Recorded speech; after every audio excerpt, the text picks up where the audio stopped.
Welcome, friend. I'm Dr. Grant Wiedenfeld, and I'm in the weeds trying to understand Bharata's Natyashastra.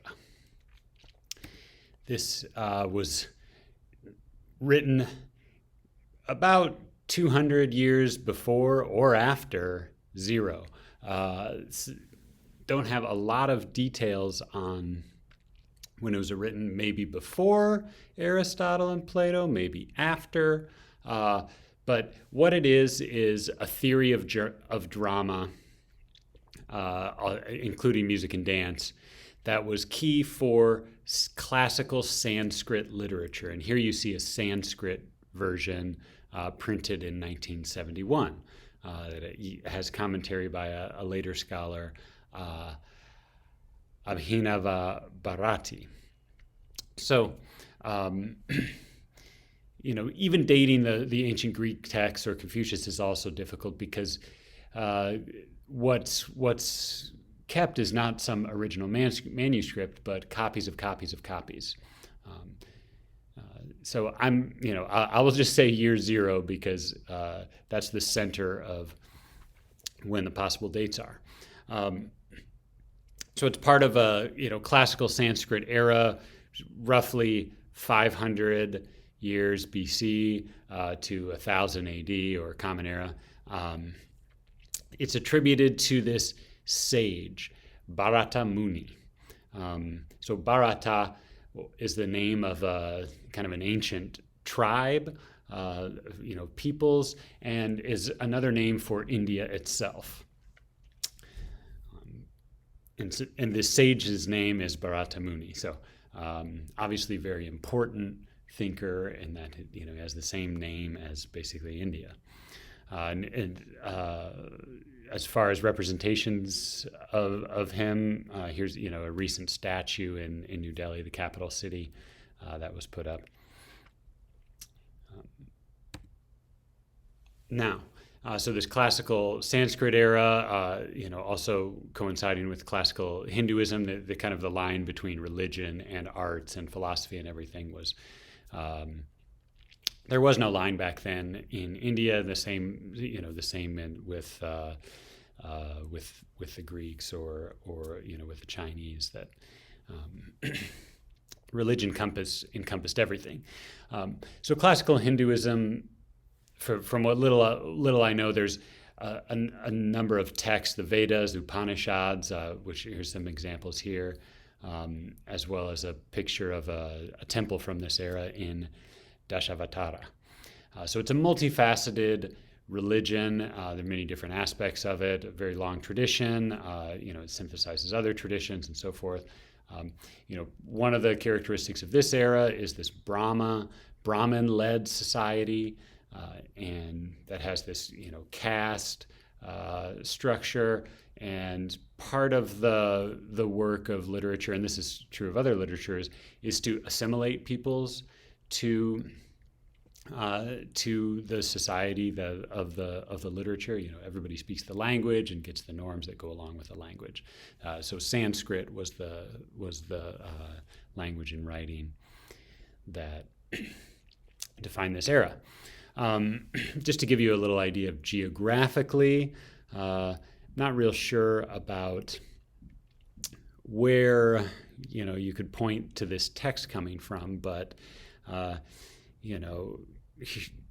the left here's an old British history of, I think it's British, I'm not sure, but of the makeup of the political makeup of India in this period, and you see there's a number of different kingdoms. You also see on this map on the right that Hinduism is expanding and stretching from India, all the way into Southeast Asia at this moment. So the kind of origins of Sanskrit is going to be like northern India, and a millennium before, when peoples had migrated down into that northern India area, but so it could be up there, but also quite a wide extent here that doesn't match up with one political entity. Okay. So talking about this text is a challenge because it has not been a part of European, it has not been a part of film theory in the European traditions, which is what European universities and North American universities are a part of a European tradition.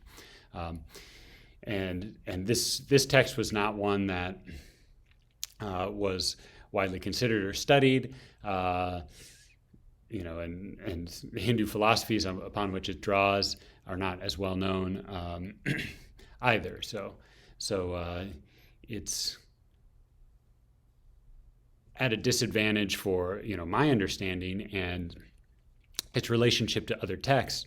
But that does not mean that it's not a very rich text. And hopefully, by getting into it, we can encourage some more understanding of the tradition. So. This you see at the bottom here that the text that I'm using is a 1986 translation that was excerpted for an anthology of theater theory texts. And the first thing it does is it explains where this text come from, who wrote it and why. So let's just read here. It's a great little story to open it. Okay. Once Atreya and other sages came to Bharata, the great scholar and expert on Natya, which is drama, dance, and music. It was holiday time. Bharata, who had finished his daily ablutions, was sitting in the midst of his sons, 100 sons. Joining the group, the sages asked Bharata in all politeness about the Natya Veda he had composed. Quote, "It is said to be composed and equal to Vedas," they said.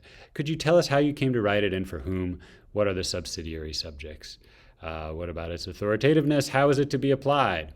Okay, so this is a great preface. Why did you write this? What authority does it have? And Bharata says, Natya was created by Brahma, by the gods. I shall tell that story. Long, very long ago, people of this world of pain and pleasure and so forth took to uncivilized ways of life. The world was then inhabited by gods and demons. Various lords were ruling. It was the god amongst them who approached God Brahma and requested him, "Please give us something which would not only teach us, but be pleasing to both eyes and ears. True, the Vedas are there, but some, like the Sudras, are prohibited from listening to and learning from them. Why not create for us a fifth Veda which could be accessible to all the castes?" Brahma agreed. Dismissing the petitioners, he meditated in solitude and finally decided to compose this fifth Veda, which is the Natyashastra. And requires persons who are smart, intelligent, observant, and self-controlled, he says at the end. I have created the Natya Veda to show good and bad actions and feelings of both the gods and yourselves. It is the representation of the entire three worlds and not only of the gods or yourselves. And so forth.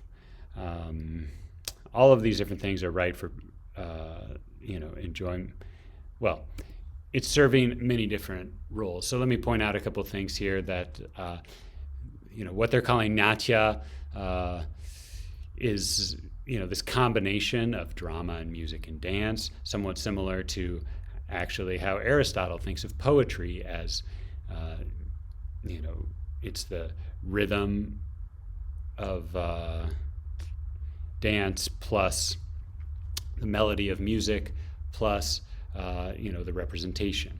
So similar kind of synthesis there. What's the purpose of it? Well, it has two. It's both to be instructive and to be pleasing, which he goes on in the end. Maybe not both at the same time, but ideally, yes, there's all these different purposes it can serve. And the other important point is that it's accessible to all the castes. So whereas some religious texts, only certain people are allowed to listen to them, you have to be a high priest or whatnot. This theory is concerned with religion and life in general, but it's supposed to be accessible to everyone. So there's a whole theory of, really how the arts, the roles that they play in society here, and it's very diverse. My impression is that it's much broader than what Aristotle sees for tragedy, for instance. And we don't have the kind of tension that you see between poetry and philosophy that in Plato. Okay, here he's, just another word on all of these purposes. He goes on, there's this whole list at the end of this page, putting courage into cowards, knowledge for the unknowing or the wisdom of the wise, enjoyments for the rich, fortitude for the grief-stricken, and so forth. Natya is the representation of the ways of the world involving these various emotions and differing circumstances. So total variety. It gives you peace, entertainment, and happiness, as well as beneficial advice based on the actions of high, low, and middle people. It brings rest and peace to persons affected by sorrow or fatigue or grief of helplessness. There is no art, no knowledge, no yoga, no action that is not found in Natya. Okay, so this is kind of totality of what it concerns. Now I'm going to jump down to this key theory, which would take a whole class to study on its own, but is introduced here, this idea of rasa.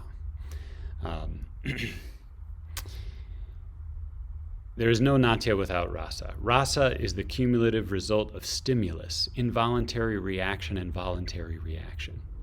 For example, just as when various condiments and sauces and herbs and other materials are mixed, a taste, different from the individual taste of the compounds, is felt. Or when the mixing of materials like molasses with other materials produces 6 kinds of taste, so along with the different bhavas or emotions, the 8 fundamental emotions become a rasa, or taste. Okay, what is a rasa? So taste is kind of a metaphor for it, but also very similar in the sense of sensation, it seems. How does the enjoyment come? Persons who eat prepared food mixed with different condiments and sauces, if they are sensitive, enjoy the different tastes, and then feel pleasure. Likewise, sensitive spectators, after enjoying the various emotions expressed by the actors through words, gestures, and feelings, feel pleasure. This final feeling by the spectators is here explained as rasas of Natya. So notice how it's a final feeling. It's not the emotion that is felt by the actors that you're sharing with, this kind of imitation, this direct feeling that whatever emotion they're feeling, that you're feeling. It seems to be something that comes afterward. And he says, the comparison here is to eating food. It's not necessarily the immediate taste, but the, kind of the, after you taste multiple things in combination, kind of appreciation for that whole. Maybe appreciation versus the enjoyment is another good word for thinking about how rasa works. And so this is very, there's appreciation, and the aesthetic is in the kind of European tradition. Rasa seems to be doing something parallel here. And I think that's interesting to think about this kind of secondary kind of pleasure that's not the direct ones there. Okay, kind of jumping around here a little bit. There's the categories on the rasas. Now we shall describe the origin, the color, and the deities of the rasas. The source of the rasas, the source rasas are 4: the erotic, heroic, terror, and disgust. Further, humor is derived from the erotic, compassion and pathos from horror, from terror, wonder or the magical from heroics, and dread from disgust.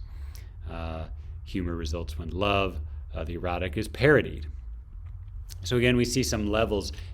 This is a very sophisticated logical structure here of these different categories, and which and then what's produced by each of those categories. So there's the erotic, and then how the erotic can produce humor when parody or irony is involved. Which is it's interesting to me that the fright comes through disgust and not from terror. So that's a distinction that I don't always see. You wouldn't think of as the horror genre, for instance. You can make that distinction, but usually when people talk about horror, they would think that terror produces fright. So interesting thing to consider there. All right, so another example. Now let's talk about acts, and also paying attention to just kind of the rigor in how it's described.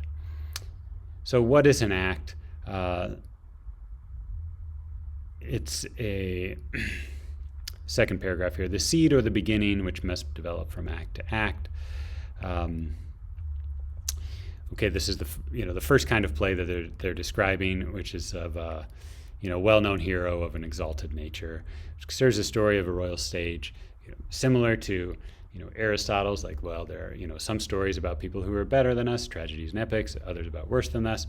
Okay, they're a little more sophisticated here. There's 10 different types. I'm not going to go through all 10, but here's one about about kings, and in this description of kings, he explains what an act is. Anka, or act, is the usual word which is so called because connected with sentiments and emotions, and according to certain rules, the story develops from part to part. There are different parts in a story.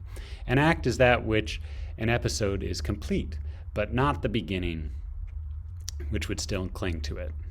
Okay, so the beginning, of course, is pointing towards something else, but an act is complete. In an act, the direct exploits of the hero with various ups and downs must be drawn out. An act must contain more than one. Rasa. So, okay, notice that the act is complete in itself.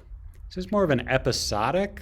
It's more focused on these different episodes that are complete in and of themselves, whereas Aristotle, for instance, talks about the unity of the whole, and you can't take anyone out. Here, the focus is, at least in this section, is on the act itself being complete. Should be 5 to 10 acts in this kind of play, and the third underline there, the act should cover an events of a single day. So there's some rules for how this type of play and these episodes are played out, and then there's some other rules here. Are they rules or are they descriptions of what should be in an act? It says an act must contain more than one rasa, rising out of the words and acts of the hero. The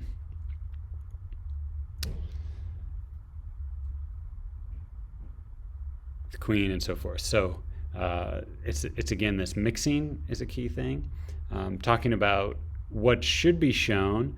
Anger, grief, pronouncement of curse, flight or panic, marriages, and miracles must be directly shown in the act. All of these, key dramatic, emotional things have to happen on stage. Emotion should be on stage. On the other hand, battle, loss of a kingdom, death, the siege of a city should not be referred to in the act, but in the interludes. The interludes being the maybe the equivalent of an intermission between acts, or in French, entr'acte, between act. And so that's interesting that the spectacle, these kind of scenery and things that you would think about in an action movie and a blockbuster. More minimalistic, the Natyashastra says, keep those off stage. Focus should be on emotions, and of course this is with character relations here. You don't want to show the violence, the death.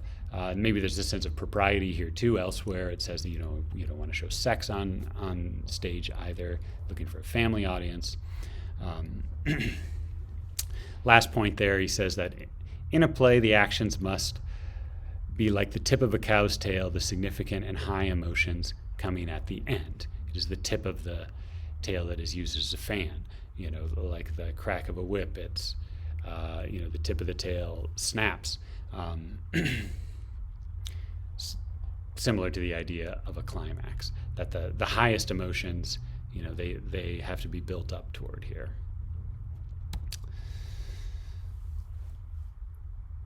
Okay, well, what is drama? Sense here is that it comes from desires. Almost all feelings have their source in kama, desire. Apologies for my ignorant pronunciation of a lot of these words. This desire is varied. Desire for justice, desire for wealth. Now, these excerpts are going to focus just on erotic desire, but it's a broader sense of desire is what drama is about. And this is the sense of there's an objective that somebody's moving towards that tracks with what we've seen in the European tradition too. Union of a man and woman is proper union. It may end either in happiness or sorrow. Many times, even in misery, is observed to cause happiness. So there again, that indirect thing sounds a little bit like rasa. When this union leads to a sexual act, that is called love. Great definition of love here, in case you were curious. In this world, everyone craves happiness, and women, though they have various natures, are the source of that happiness. So a real focus on women here, which I'm going to talk about in the next slide. But let's look at these kind of rules for love. In a drama, achievement of love is of two sorts. One inner, within the rules of social propriety, what's acceptable, and the other external, so affairs, outside the normal ways of society. In a drama, love affairs of kings are inner. But external is a love affair with courtesans, and that should be treated in prakaranja. So that's a different kind of play. Remember, there are 10 kinds there. There are 3 kinds of women with whom a love affair is possible: a woman of good family, a courtesan, and a mixture of the two, a woman who is pure. Kings should have love affairs only with women of good family and not with a courtesan. But they can do so, they can have an affair with a courtesan if it's a divine courtesan. So I'm a bit charmed here because first he says, there's love that's allowable by the rules, and then there's things that aren't allowed. These are affairs. And then he goes on to say, okay, here's the rules for the kinds of affairs that you can show. It's like, wait, I thought those were against the rules. So what's interesting is that it's in this Natya drama, it's blurring that line of and saying that you can show these things, you can depict these things that are not strictly moral affairs, cheating and so forth. That it just treats it as a love affair. And what's more important here has to do with the class of the women, and the kings are only allowed to have affairs with a certain class of women, and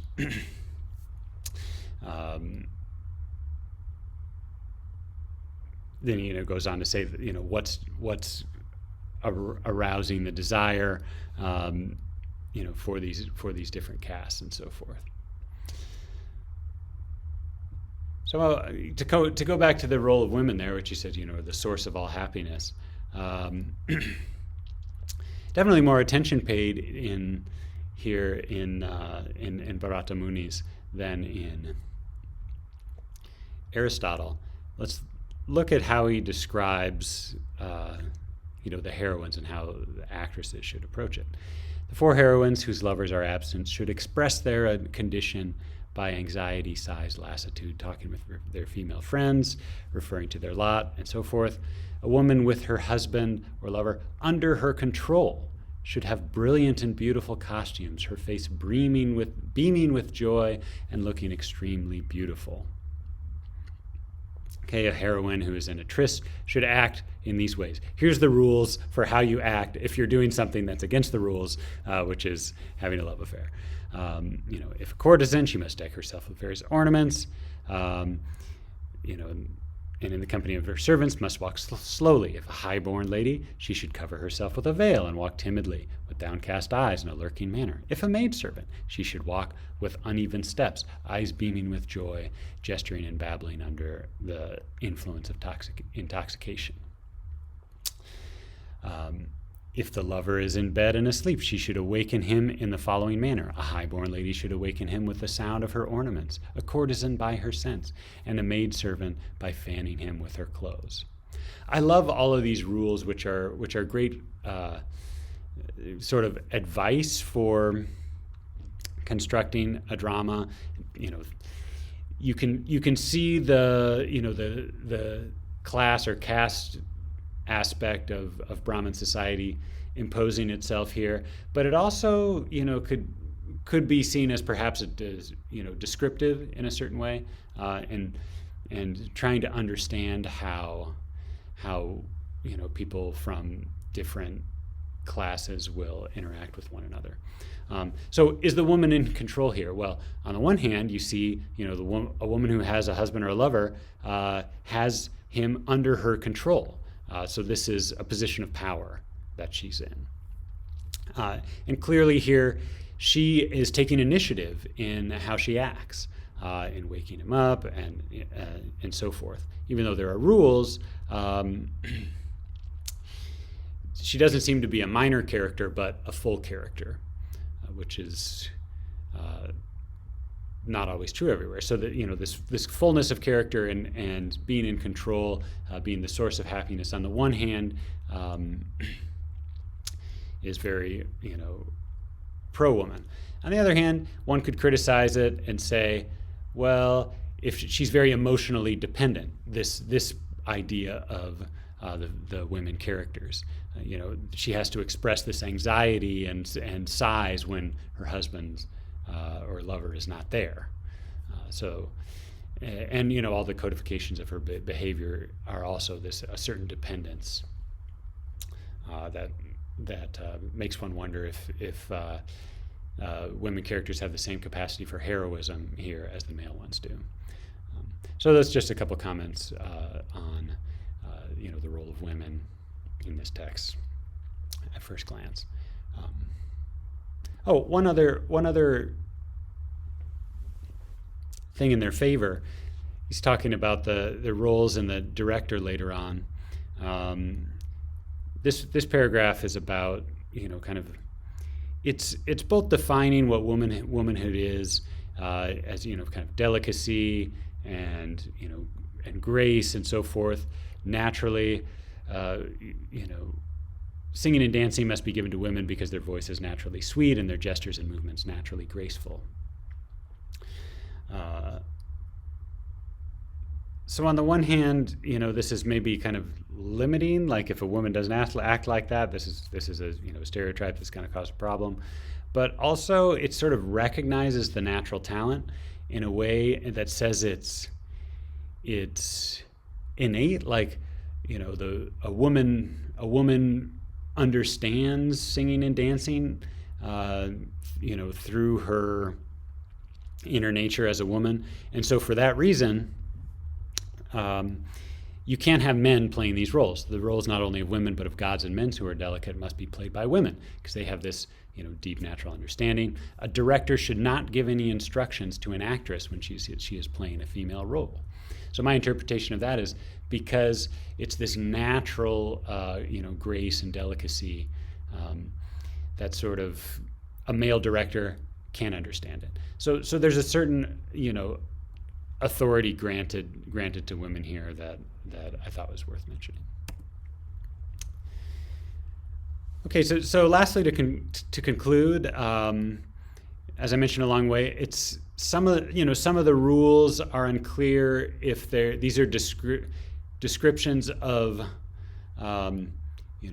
good plays that are out there that were handed down, or if these are just arbitrary rules that might be related to the caste structure of society that come on there. And similar with Aristotle, is the three-act structure something logical that he just saw in all good plays, or the beginning, middle, and end, or is he just arbitrarily obsessed with the number 3, and so that's why he says there's a three-act structure, and that's a rule that's kind of arbitrary that creative people shouldn't be bound by.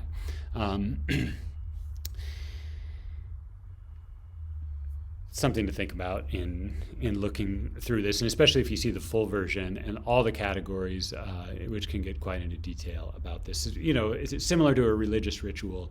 It gets into a lot of details and conditions for how different types of plays, natya, can work.